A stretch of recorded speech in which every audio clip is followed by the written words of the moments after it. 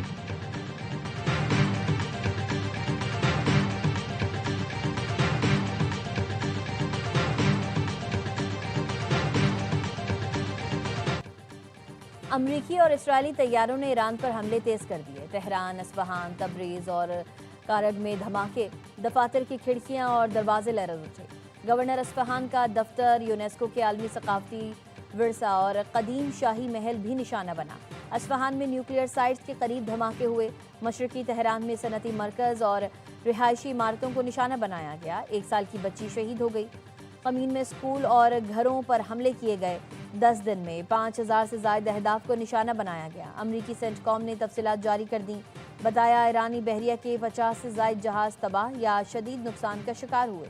فوری خطرہ بننے والے مقامات کو ترجیحی بنیاد پر نشانہ بنایا جا رہا ہے۔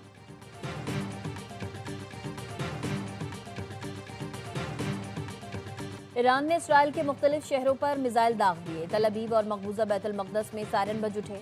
اسرائیلی فورسز کا کہنا ہے متعدد میزائل روک دیے گئے۔ اسرائیلی حکام نے 2 شہریوں کی ہلاکت اور کئی افراد کے زخمی ہونے کی تصدیق کر دی۔ ایران کی جانب سے پڑوسی اور خلیجی ممالک پر بھی حملے۔ بحرین کے دارالحکومت منامہ کی رہائشی عمارت پر ڈرون سے حملہ، 29 سال کی خاتون جاں بحق، 8 افراد زخمی ہوئے۔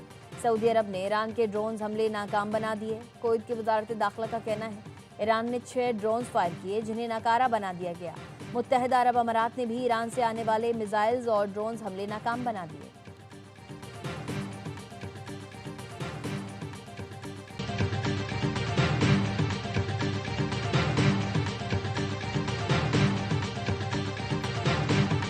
لبنان میں 11ویں دن بھی اسرائیل کے حملے جاری۔ 83 بچوں سمیت 400 سے زائد افراد شہید ہو چکے۔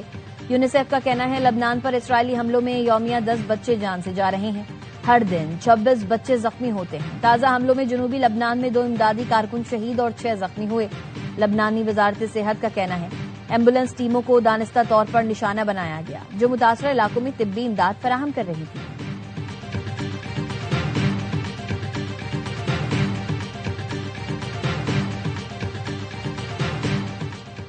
اب سفارت کاری کی کوئی گنجائش نہیں بچی۔ ایران امریکہ کے خلاف طویل عرصے تک جنگ کے لیے تیار ہے۔ صرف معاشی درد ہی اس تنازع کا خاتمہ کر سکتا ہے۔ ایرانی سپریم لیڈر کے مشیر خارجہ کمال قرازی کہتے ہیں نئے سپریم لیڈر کے انتخاب کا مطلب نظام کام کر رہا ہے۔ امریکہ جھوٹا بیانیہ بنا رہا ہے کہ ایرانی عسکری طاقت کمزور پڑ گئی۔ ایرانی افواج اس وقت بھی طاقت رکھتی ہیں۔ اسلحہ اور بارود ایران خود بناتا ہے، کسی اور پر انحصار نہیں کرتا۔ ایرانی وزیر خارجہ عباس عراقچی نے کہا امریکہ سے مذاکرات اس وقت خارج از امکان ہیں۔ ہمیں امریکیوں کے ساتھ مذاکرات تلخ تجربہ ہے۔ ہم پر جنگ مسلط کی گئی ہے۔ ہم جو کچھ کر رہے ہیں وہ خالصتاً اپنا دفاع ہے۔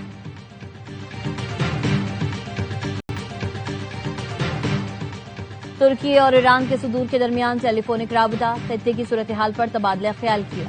ایرانی صدر مسعود پزشکیان نے کہا ترکی پر ایرانی میزائل حملے کے الزام کی تحقیقات کے لیے ایران اور ترکی کی مشترکہ ٹیم تشکیل دینے کو تیار ہے۔ ایران ہمیشہ سے تناؤ کم کرنے کے لیے آمادہ رہا ہے، چاہتے ہیں پڑوسی ممالک کی سرزمین، فضائی اور آبی حدود حملوں کے لیے استعمال نہ ہو۔ ترک صدر رجب طیب اردوان بولے ترکی خطے میں تناؤ کم کرنے کے لیے کردار ادا کرتا رہے گا۔ ایران کے اندرونی معاملات میں مداخلت ناقابل قبول ہے۔ ہم کبھی ایران کے مد مقابل نہیں آئیں گے۔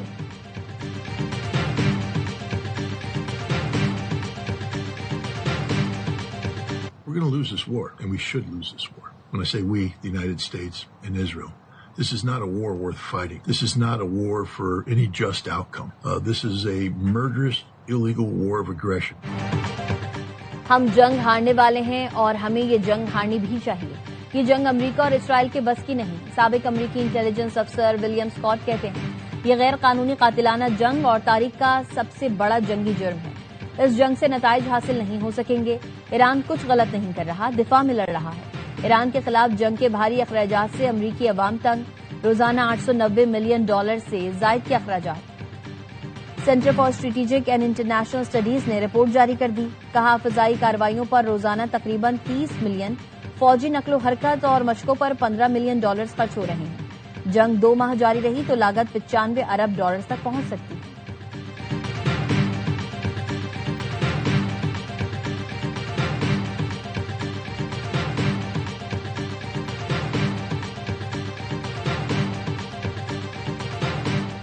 بحرین میں اسرائیل کے لیے جاسوسی کرنے والا بھارتی انجینئر گرفتار۔ بحرینی حکام کے مطابق بھارتی ٹیلی کمیونیکیشن انجینئر نتن موہن نے بحرین کے اہم اور اسٹریٹجک مقامات کی جیو اسپیشل معلومات، تصاویر اور ویڈیو ریکارڈنگ خفیہ طور پر اسرائیلی خفیہ ایجنسی موساد کو فراہم کی۔ ابتدائی تحقیقات میں ثابت ہوا کہ بھارتی جاسوس کی موساد کو فراہم کردہ معلومات غیر ملکی انٹیلیجنس کے تجزیے اور ممکنہ ہدف بندی میں استعمال ہو سکتی تھیں۔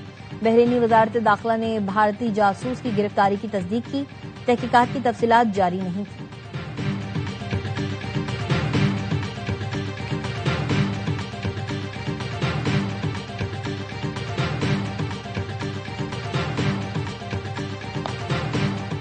الیکشن کمیشن میں اسلام آباد میں بلدیاتی انتخابات میں تاخیر سے متعلق سماعت۔ چیف الیکشن کمشنر نے کہا اسلام آباد اور پنجاب میں بلدیاتی الیکشن کے لیے سنجیدہ ہیں، مزید تاخیر نہیں ہوگی۔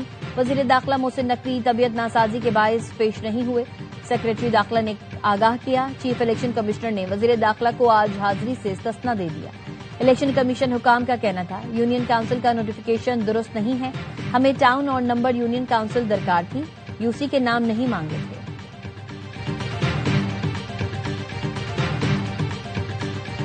وفاقی وزیر داخلہ محسن نقوی سے اہل تشریح کے علماء کرام کی ملاقات۔ موجودہ صورتحال کے تناظر میں تمام جلوس نماز مغرب تک ختم کرنے پر اتفاق۔ محسن نقوی کا کہنا تھا عزاداروں کی حفاظت اور سہولت کے لیے ہر ممکن اقدام کیا جائے گا۔ موجودہ صورتحال میں علماء کرام کو بھائی چارے اور اتحاد کو فروغ دینا چاہیے۔ علماء کرام کا کہنا تھا دشمن کی سازش کو اتفاق کی قوت سے ناکام بنائیں گے۔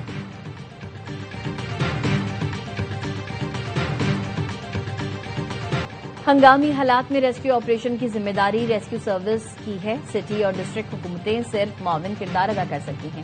ایڈوکیٹ جنرل نے سانحہ گل پلازا کی تحقیقات کرنے والے جوڈیشل کمیشن میں قانونی رائے دے دی، کہا سندھ ریسکیو سروس کے ڈائریکٹر جنرل کا تقرر حکومت سندھ کرتی ہے، سروس کی نگرانی پالیسی سازی سندھ ایمرجنسی کونسل کے ذریعے کی جاتی ہے۔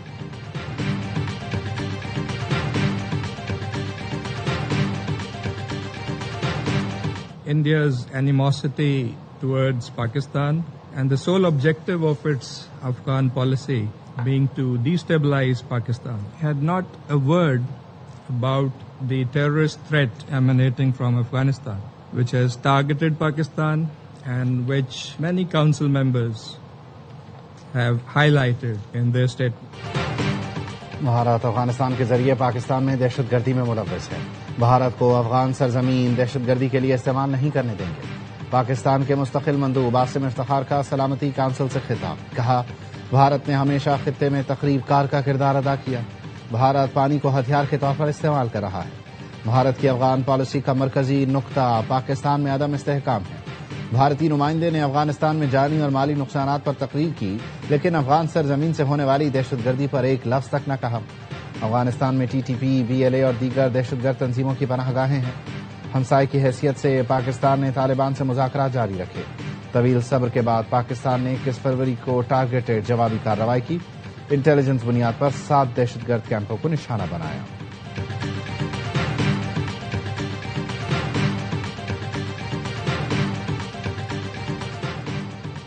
امریکی وزیر خارجہ نے افغانستان کو ناجائز حراست میں رکھنے والی ریاست قرار دے دیا۔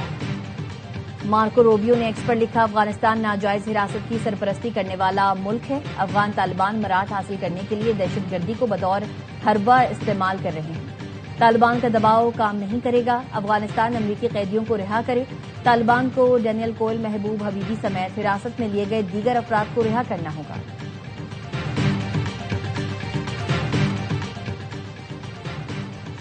کراچی پولیس کا منشیات فروش کانسٹیبل انعام اللہ ملی سے گرفتار، 1 کلو 250 گرام چرس برآمد، تھانہ شاہ لطیف پولیس نے کارروائی کی۔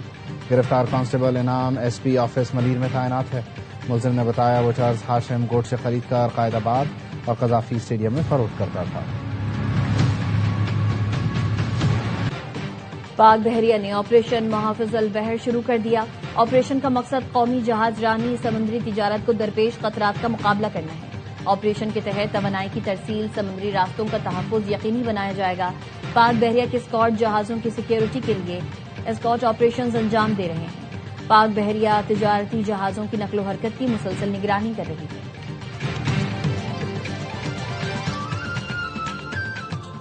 اور ملک بھر کے لاکھوں مسلمان آج سے اعتکاف کریں گے. تاخراتوں میں شب قدر تلاش کریں گے. مساجد اور گھروں میں تیاریاں جاری ہیں.